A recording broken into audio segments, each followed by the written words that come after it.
नमस्कार बच्चों, सोशियोलॉजी की क्लास में आपका स्वागत है। आज मैं बीए पार्ट 3 का सेकंड पेपर का एक टॉपिक है जनजाति। जनजाति की अवधारणा के बारे में आज हम चर्चा करेंगे और जनजाति के अर्थ एवं परिभाषा के बारे में भी पढ़ेंगे। भारत एक विशाल देश है जिसमें अनेक विविधताएं हैं। आदिकाल से ही विभिन्न धर्मों, मतों, संप्रदायों, संस्कृतियों, प्रजातियों, जातियों और जनजातियों की कर्मभूमि रहा है। इन सभी ने यहाँ की सामाजिक व्यवस्था और संगठन के निर्माण में महत्वपूर्ण भूमिका निभाई है और उन्हें एक विशिष्ट स्वरूप प्रदान किया है। जाति प्रथा, जनजाति, ग्राम व्यवस्था, वर्ण व्यवस्था, आश्रम व्यवस्था, कर्म एवं पुनर्जन्म के सिद्धांत और संस्कार व्यवस्था भारतीय समाज के प्रमुख आधार हैं। हम यहाँ जनजाति और अनुसूचित जनजाति की अवधारणा को समझने की कोशिश करेंगे। भारत की संपूर्ण जनसंख्या का लगभग 8% भाग आदिम जातियों या जनजातियों द्वारा निर्मित है। प्राय अधिकतर जनजातियां ऐसे भौगोलिक क्षेत्र में निवास करती हैं जहां सभ्यता का प्रकाश बहुत कम पहुंच पाया है। आज भी अनेक जनजातियां आदिम स्तर पर ही अपना जीवन व्यतीत कर रही हैं, जबकि दुनिया के अधिकांश देश प्रगति के पथ पर काफ़ी आगे बढ़ चुके हैं। पाश्चात्य विद्वानों ने जाने अनजाने में भारतीय जनजातियों के इतिहास पर कोई सामग्री उपलब्ध नहीं कराई है, प्राय मौन ही रखा है। उन्हें इतिहासहीन समाज बताकर छोटा आंकने का प्रयास किया है। इसके अतिरिक्त विदेशी लेखकों ने ऐतिहासिक प्रमाणों के उपलब्ध नहीं होने पर भी जनजातियों को मूढ़ तथा असभ्य कहने की भूल की और उन्हें जड़ समाज के रूप में चित्रित करने का प्रयास किया। अनेक विदेशी लेखकों ने जनजातियों को भूत प्रेत पूजक या एनिमिस्ट प्रमाणित करने का प्रयत्न किया, जबकि ये लोग हिंदू धर्म के मूल रूप के ही अनुयायी रहे हैं।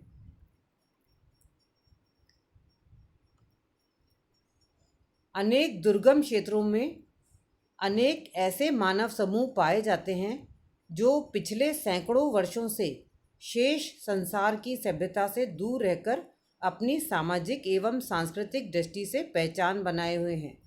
ये मानव समूह घने जंगलों, ऊंचे पर्वतों, मरुस्थलों एवं पठारिक क्षेत्रों में निवास करते हैं।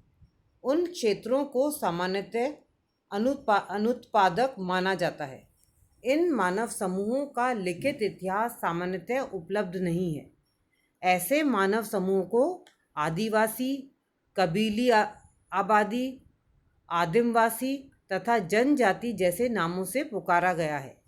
ये शब्द अंग्रेजी भाषा के नेटिव, एबोरिजिनल तथा ट्राइब शब्दों के ही अनुवाद हैं। इन लोगों को वन्य जाति, वनवासी, गिरिजन आदि नामों से भी संबोधित किया जाता है। इन्हें आदिम या आदिवासी इसलिए कहा जाता है कि ये भारत के प्राचीनतम निवासी माने जाते हैं और संभवतः भारत में द्रविड़ों के आगमन से पूर्व यहाँ ये ही लोग निवास करते थे।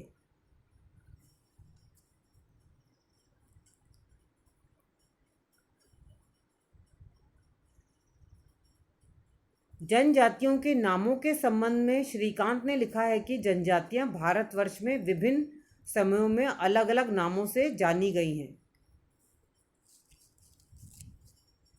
जनजाति शब्द भी परिवारों एवं पारिवारिक वर्गों के समूह का सूचक है। जनजाति और आदिवासी शब्द एक दूसरे के प्राय हैं। जनजाति शब्द अंग्रेजी के ट्राइब शब्द का हिंदी अनुवाद है। ट्राइब शब्द लैटिन भाषा के ट्राइब्स शब्द से बना है। पहले रोम में इस शब्द का प्रयोग समाज के विभिन्न भागों के लिए किया जाता था, परंतु बाद में इसका प्रयोग समाज के निर्धन वर्ग के लिए ही होने लगा।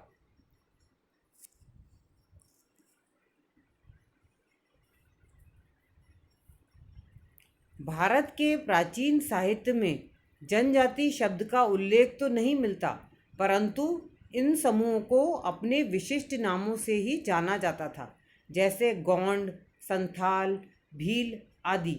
भारत के प्राचीन प्रामाणिक साहित्य में दक्षिण भारत में करुम्बा, इरुला एवं पनिया, मध्य भारत में असुर, सावरा, उरांव, गोंड, संथाल तथा भील एवं उत्तर पूर्वी भागों में बोडो, अहोम आदि जनजातियों का उल्लेख मिलता है। आधुनिक भारतीय भाषाओं में इन लोगों को वनवासी, पहाड़ी जनजाति, वन्य जाति या अनुसूचित जनजाति आदि नामों से जाना जाता रहा है। डॉक्टर घुर्ये ने इन्हें भारत के आदिवासी नहीं मानते। डॉक्टर घुर्ये इन्हें भारत के आदिवासी नहीं मानते, बल्कि इन्हें पिछड़े हिंदू कहते हैं। अंग्रेज़ों के समय में जनजाति संबंधी सामाजिक श्रेणी की अवधारणा विकसित हुई। इसका उद्देश्य इन लोगों को हिंदू, मुस्लिम एवं अन्य धार्मिक समूह से पृथक रखना था। इनको शेष लोगों से अलग बनाए रखने का आधार जनजातियों का धर्म जीववाद था, जो शेष लोगों के धर्मों से भिन्न था। 1919 के अधिनियम द्वारा जनजातियों के स्थानीय जनसंख्या के आधार पर पूर्णतः पृथक एवं आंशिक रूप से पृथक क्षेत्र बनाए गए। अंग्रेज इन लोगों की पृथक श्रेणी को स्पष्टतः नाम नहीं दे सके। यही कारण है कि विभिन्न जनगणनाओं में इनके लिए जिन नामों का प्रयोग हुआ है वे हैं जीववादी, पहाड़ी, वन्य जाति, आदिम जातियाँ तथा जनजातियाँ। अब हम जनजाति के अर्थ के बारे में चर्चा करेंगे एवं इसकी परिभाषा भी पढ़ेंगे। गोत्र का एक विस्तृत स्वरूप जनजाति है। यहाँ खानाबदोशी, जत्थे, झुंड, गोत्र, भ्रातृदल एवं अद्रांश के अधिक विस्तृत एवं संगठित होती है। अद्रांश से अधिक विस्तृत एवं संगठित होती है।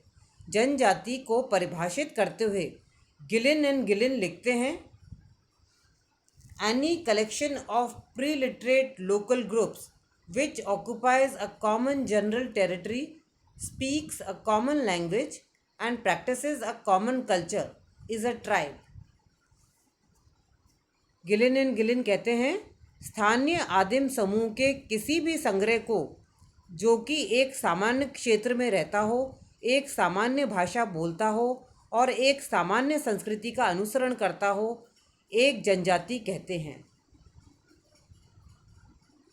डॉक्टर मजूमदार लिखते हैं, एक जनजाति परिवारों या परिवारों के समूह का संकलन होता है जिसका एक सामान्य नाम होता है, जिसके सदस्य एक निश्चित भूभाग में रहते हैं, समान भाषा बोलते हैं और विवाह, व्यवसाय या उद्योग के विषय में निश्चित निषेधात्मक नियमों का पालन करते हैं और पारस्परिक कर्तव्यों की एक सुव्यवस्थित व्यवस्था को मानते हैं।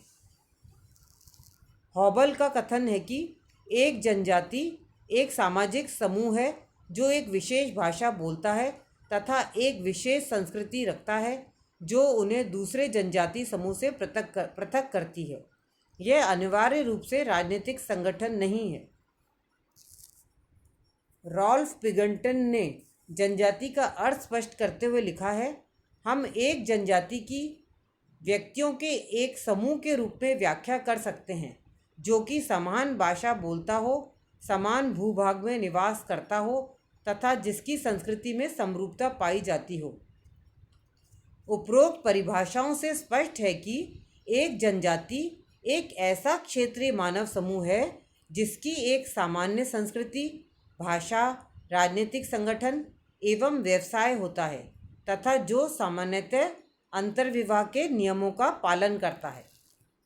अब हम चर्चा करेंगे अनुसूचित जनजातियों पर। अनुसूचित जनजातियां यानी कि शेड्यूल्ड ट्राइब्स।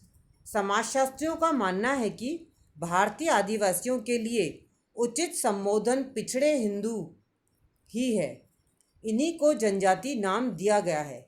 उनके अनुसार इन्हें तकनीकी दृष्टि से अनुसूचित जनजाति यानी कि शेड्यूल्ड ट्राइब कहा जाना चाहिए। स्वतंत्रता प्राप्ति के पश्चात अनुसूचित जनजातियों का संरक्षण तथा विकास संविधान का दायित्व समझा गया। इस कार्य हेतु जनजातियों की एक सूची बनाई गई। प्रशासनिक दृष्टि से जिन जातियों के नामों का संविधान में उल्लेख है वे अनुसूचित जनजातियां कहलाती हैं। अनुसूचित जनजाति की सूची में अनुसूचित जनजातियों की संख्या में समय समय पर होने वाली वृद्धि के दो प्रमुख कारण हैं। पहला, कई नई जनजातियों को जनजातियों के रूप में मान्यता प्राप्त हो जाना, और दूसरा, जनजातियों के भेदों को या उपभागों को जनजाति का दर्जा मिल जाना। निष्कर्ष के रूप में हम कह सकते हैं कि भारतीय संविधान में उन वर्गों जो कि सामाजिक, आर्थिक, राजनीतिक दृष्टि से पिछड़े हुए हैं के उत्थान और कल्याण के लिए विशेष प्रावधान किए गए हैं। इसी आशा से जिन जनजातियों के नाम संविधान की अनुसूची में सम्मिलित किए गए हैं उन सभी को अनुसूचित जनजाति के नाम से पुकारा जाता है। स्पष्ट है कि जनजाति और अनुसूचित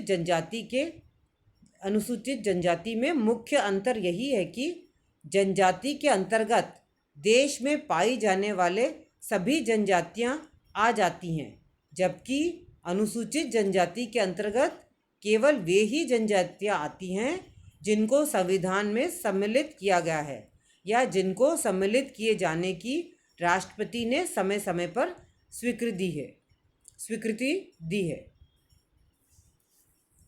आज की क्लास में बस इतना ही। बाकी के बिंदुओं पे हम हमारी अगली क्लास में चर्चा करेंगे। धन्यवाद।